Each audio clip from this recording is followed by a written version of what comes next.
দীপা ক্লাসে দেরি করে আসায় স্যার কিছুতেই দীপাকে ক্লাসে ঢুকতে দিতে চায় না।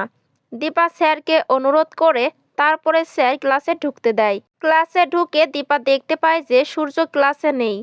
এরপরে একজন মেয়ের কাছে সূর্যের ব্যাপারে শুনলে মেয়েটি বলে, সূর্য সূর্য করে কোনো লাভ নেই, অনেকেই কিন্তু লাইন দিয়ে আছে, আর ও ক্লাস না করে বাড়ি ফিরে গেছে।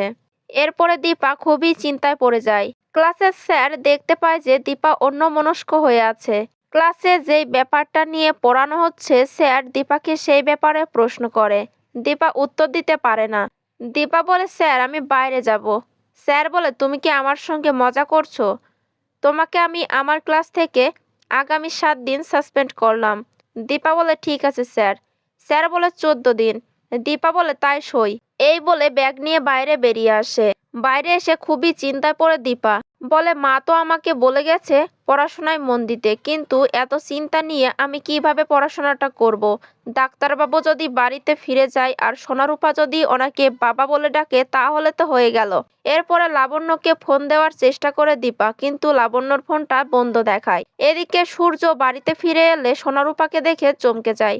সোনারূপা সূর্যকে বাবা বলে ডাকে।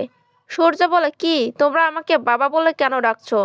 সূর্য সোনারূপার সঙ্গে কথা বলতে থাকে। তখন জয়ের বোন আর উর্মি সেই দিকে আসতে থাকে। জয় উর্মিকে খাবার টেবিলের নিচে লুকিয়ে দেয়।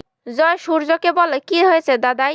সূর্য বলে, দেখ না, এরা আমাকে বাবা বলে ডাকছে। এরা আমাকে বাবা কেন বলছে? আসলে রূপার বাবাকে তোমার মতো দেখতে তো, তাই। সূর্য বলে, সেটা কি করে হতে পারে? জয় বলে, হ্যাঁ, ওদের বাবাকে আসলে তোর মতো দেখতে তো, তাই। সূর্য বলে, এটা কি করে হয়? আমি মাত্র ফার্স্ট ইয়ারের স্টুডেন্ট, এদের বাবা কি করে আমার বয়সী হতে পারে? জয় বলে, শারীরিক গঠন তোর মতো তো, তাই বলছে। সূর্য বলে, এদেরকে এখানে কে নিয়ে এলো? তখন লাবণ্য বাড়িতে ঢুকে সূর্যকে বলে, কাদেরকে কে নিয়ে এলো সূর্য? সূর্য বলে, এদেরকে কে নিয়ে এসেছে মা? লাবণ্য বলে, তোমার বাবা নিয়ে এসেছে। লাবণ্য সূর্যকে সেখান থেকে নিয়ে যাওয়ার জন্য বলে, তুমি আমাকে কফি বানিয়ে দাও। সূর্য বলে, আচ্ছা ঠিক আছে দিচ্ছি। এই বলে সেখান থেকে রান্না করে কফি বানাতে যায়। উর্মি সোনারূপাকে নিয়ে সেখান থেকে চলে যায়। সূর্য লাবণ্যর জন্য কফি বানাতে থাকে। তখন সোনারূপা রান্নাঘরে আসে। সূর্য লাবণ্যকে বলে, মা, বাচ্চাদের কফি আছে? তখন লাবণ্য বলে, হ্যাঁ আছে। সোনারূপার জন্য খাবার বানানোর সময় রান্নাঘরে বেশ কিছু বাচ্চাদের জিনিস দেখতে পাই। বলে, এগুলো কে খায় মা? লাবণ্য বলে, আমি আর তোমার বাবা খাই। সূর্য বলে, কি বলছো, তোমরা এই বয়সে এসব খাও? এরপরে বাচ্চাদের মগ দেখে বলে, এই মগে কে খায় মা?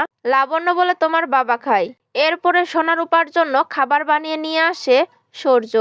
এদিকে দীপা লাবণ্যকে ফোন করে বলে, মা, ডাক্তারবাবু বাড়ির দিকে গেছে, আর সোনারূপা যদি ওনাকে বাবা বলে ডেকে ওঠে তাহলে তো হয়েই গেল। এরপরে লাবণ্য বুদ্ধি করে দীপাকে কিভাবে বাড়িতে ঢুকতে হবে সেটা বলে দেয়। সূর্য বলে, তুমি কি বললে মা? আমি তো কিছুই বুঝলাম না। এদিকে দীপা বলে, মা, আপনি কি বলেছেন সেটা আমি বুঝতে পেরেছি। এরপরে দীপা সেনগুপ্ত বাড়িতে আসে। উর্মি দীপাকে নিয়ে আড়ালে চলে যায়। বলে, তুই আমার সঙ্গে আয়। দীপা বলে, সোনারূপা যদি ডাক্তারবাবুকে বাবা বলে ডেকে ফেলে তাহলে তো হয়েই গেল। উর্মি বলে, ডেকে ফেলে না, ডেকে ফেলেছে। দীপা বলে, এখন আমি কি করব? উর্মি বলে, তুই কোনো চিন্তা করিস না, আমি একটা বুদ্ধি ভেবেছি। তুই ছদ্মবেশ নিবি, ছদ্মবেশ নিয়ে বাড়িতে ঢুকবি। দীপা বলে, ছদ্মবেশ?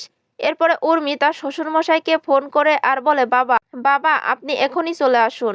এদিকে সূর্য সোনারূপাকে বলে, তোমাদের মা কোথায়? রূপা বলে, জানি না। সূর্য কথাটা শুনে খুবই রেগে যায় আর বলে, এদের বাবা মা কতটা ইররেসপন্সিবল, এতটুকু বাচ্চাকে রাস্তায় ছেড়ে দিয়েছে। তখন সূর্যের বাবা দীপাকে নিয়ে বাড়িতে আসে। বলে, এসো। দীপা মাথায় একটা বড় ঘোমটা দিয়ে বাড়িতে ঢোকে।